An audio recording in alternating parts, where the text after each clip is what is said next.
Welcome to the deep dive. Okay, so today we're unpacking something we all chase, right? Happiness, Mm-hmm.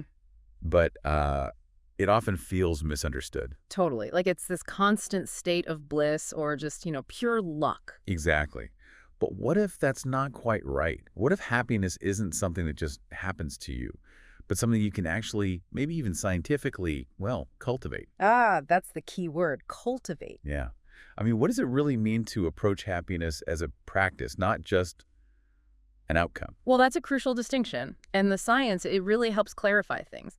Because while happiness feels deeply personal, and it is decades of research in psychology, neuroscience, they've given us some pretty incredible, almost universal insights. Universal insights. Okay, I like the sound of that. Yeah, into how we can actually foster it. So our mission today really is to get past the usual advice. We want to dig into the solid research, the psychological approaches that work. And turn that into something we can actually use. Exactly. Turn complex findings into genuinely actionable and honestly, sometimes surprising insights for you listening. Okay, surprising is good because, let's be honest, some happiness advice just feels, well, obvious. Right. So let's peel back the layers. When we talk about cultivating happiness, the first place to start seems to be inside our own heads, the power of our minds. Absolutely foundational. It almost sounds too simple, though. How do we actually, rewire our thinking for more well-being? It starts by realizing that our internal lens, how we see things, it's surprisingly flexible. Take gratitude, for example. Okay, gratitude. We hear that a lot. We do, but it's more than just feeling thankful for a second. Actually practicing gratitude consistently, maybe keeping a journal, or even just mentally listing 3 good things, it does more than just give you warm fuzzies. Studies show it can literally change your brain structure. Really? Change your brain. Yeah, strengthening neural pathways tied to reward, even social bonding. It's like a neurological workout. Yeah. It shifts your focus away from what's missing towards the abundance that's actually there. A neurological workout. I like that. And thinking about focus, that kind of brings mindfulness into it, doesn't it? Focusing on the now. It absolutely does. Mindfulness is all about intentionally paying attention to right now, this moment, without judging it. So not just sitting on a cushion meditating for hours. Not necessarily. It could be mindful breathing while you're stuck in traffic, or really tasting your food instead of just inhaling it. Okay. And the scientific benefit is pretty cool. Mindfulness seems to strengthen your prefrontal cortex, your brain's control center, which helps manage the amygdala. The alarm center. Exactly, the brain's alarm center. So this kind of biological training helps you get less caught up in worrying about the past or stressing about the future. It anchors you in the present, makes you less reactive. It's like developing a mental pause button. A mental pause button. I could use one of those. So, okay, if we can develop that pause, what about just our general outlook? The whole glass half full thing. Oh, definitely. Optimism and what psychologists call positive reframing are really vital. It's not about pretending bad things don't happen. Right. Toxic positivity isn't the goal. Not at all. It's about actively choosing to see challenges as maybe opportunities for growth, looking for a constructive angle instead of just dwelling on the negative. But, maybe even more crucial than optimism, self-compassion. Self-compassion. Yeah. That feels tricky, like you're just letting yourself off the hook too easily. It can feel that way, yeah. Counterintuitive for a lot of people. But the research is really clear. Treating yourself with the same kindness you'd give a good friend. Avoiding that harsh inner critic, letting go of needing to be perfect, it actually builds more resilience, more motivation even. It's not about being self-indulgent. It's about creating a kind of safe inner space to grow. That's a really powerful idea. It sounds like these mental shifts, they're not just about temporary mood boosts. They're about actually changing how our brains work, building a stronger foundation for, well, everything else. Precisely. You're essentially rewiring the foundations. Okay, so if our internal world is a bit more solid, what about the outside? We're social animals, right? Our connections with people must be huge. Well, absolutely huge. It's not just nice to have friends. There's a deep, almost survival level need for connection baked into our biology. Survival level. Truly. The science overwhelmingly supports its massive impact. Here's a fact that always blows my mind. The Harvard study of adult development. They've tracked people for over 80 years. Wow, 80 years. Yeah, and they found that strong social connections are a top predictor of both happiness and how long you live. Longevity. Wait, really? Strong connections help you live longer. Get this. They concluded that social isolation is as bad for your lifespan as smoking 15 cigarettes a day. 15 cigarettes, that's staggering. It really puts it in perspective. Doesn't it? Just shows how fundamental that need for deep, meaningful connection really is. So it's not just about getting connection, is it? Giving back, being kind, that seems important too. Absolutely. Acts of kindness, helping someone out, volunteering, even just a genuine compliment, they don't just make the other person feel good. They trigger oxytocin release in your brain. The bonding hormone. Exactly. Fosters trust, connection. It's this positive feedback loop, boosts your mood and strengthens the relationship. And of course, just talking things through. Communication. Yeah, sharing feelings, thoughts with people you trust. It releases tension, gives you perspective, and deepens those bonds. Creates this like virtuous cycle of support.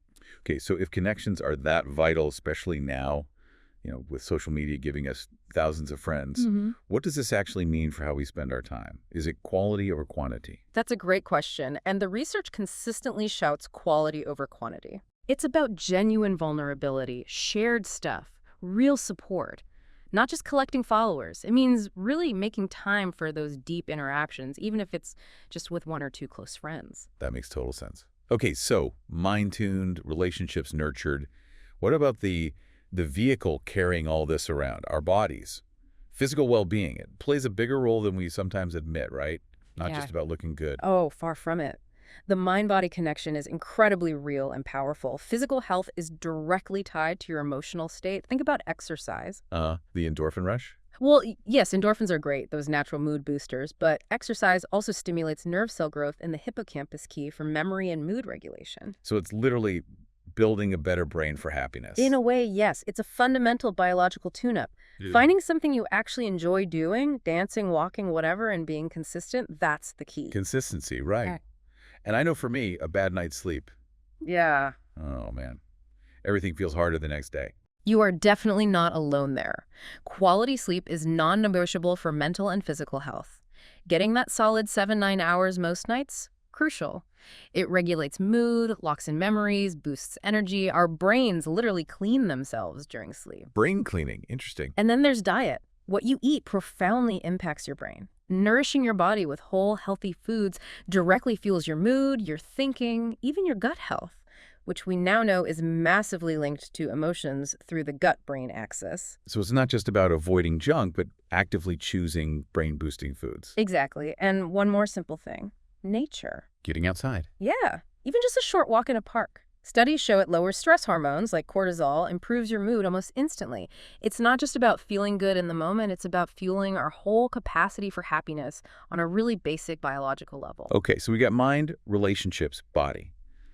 It feels like we're building a really solid base camp for happiness here. But then what? How do we take that energy and apply it? Find satisfaction beyond just feeling okay internally or having good friends. That's where engaging in meaningful activities really comes into play. Finding purpose, finding engagement beyond just the daily grind. Like pursuing hobbies you genuinely love. Things that just light you up. Yeah. Playing music, gardening, coding, whatever it is, activities that get you into that flow state where you're totally immersed, lose track of time. That feeling of accomplishment and enjoyment is incredibly enriching. It's not just killing time. And you often get better at it, right? That sense of mastery feels good too. Precisely. Which links nicely to setting attainable goals. Not huge, daunting ones necessarily, but small, manageable goals you can actually achieve. Ticking things off the list. Exactly. It provides this powerful sense of progress, boosts your self-esteem, builds what psychologists call self-efficacy, that belief you can actually do things. And this points towards something even deeper, finding purpose. Purpose with a capital P. Kind of, yeah. Having a sense of purpose that feels bigger than just yourself, maybe through your work, volunteering, living by your core values.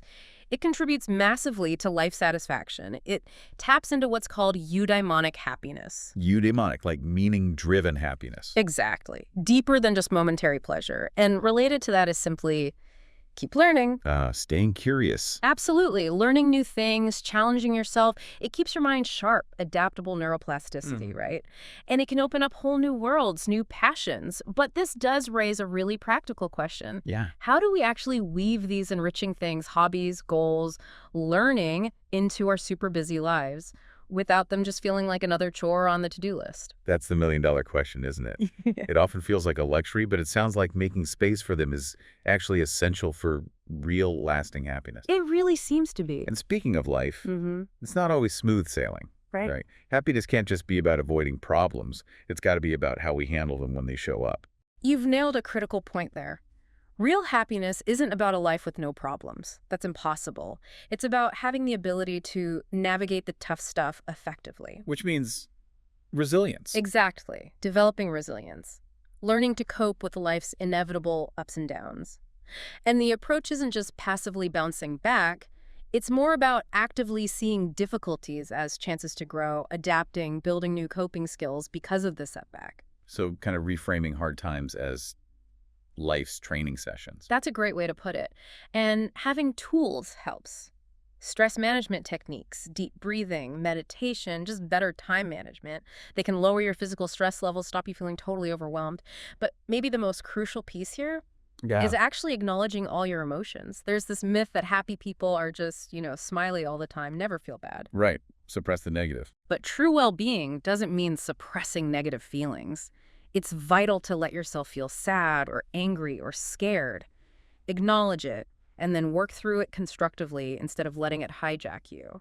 What's really fascinating is how this just reframes your whole relationship with difficulty. It becomes part of the journey, part of your growth. It really does change the perspective. It's not about chasing constant bliss, but building the strength to handle, well, the whole spectrum of life. Okay, let's zoom out for a second. What about the big picture? Are there some overarching scientific truths about happiness that tie all these strategies together? Definitely. First, just to hammer it home, happiness is not a constant state. It fluctuates. That's normal.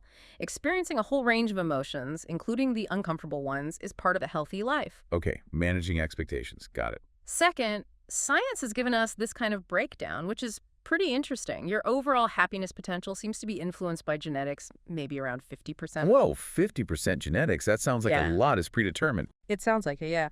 And then external circumstances like your job, income, where you live, they account for surprisingly little, maybe only about 10%. Only 10%.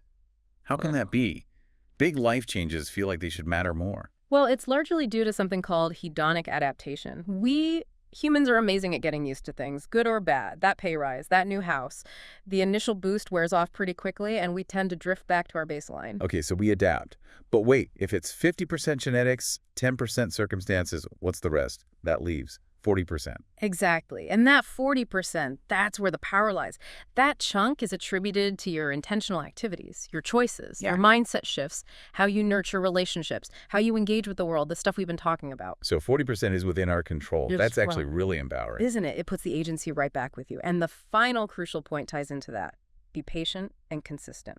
The long game again. Absolutely. Cultivating happiness, it's a journey. It's like tending a garden, not flipping a switch. Small, consistent efforts practiced over time, that's what leads to significant, lasting shifts in well-being. It's not about some massive, sudden overhaul. It's about those daily, deliberate choices. Okay, so boiling it all down, what does this really mean for you listening, for your daily life? It means recognizing that cultivating happiness is an active, continuous process. It involves all these pieces: your mindset, your connections, taking care of your body, finding meaningful things to do, and building that resilience for when things get tough. And the amazing news is you have real influence over a big chunk of your own happiness. It's not just luck of the draw. It really is like that garden you tend, one seed at a time. Precisely. So thinking about that garden metaphor, if cultivating happiness is this landscape we tend, where even the tiniest sprout makes a difference over time, what's one new seed, one intentional action you could choose to plant today?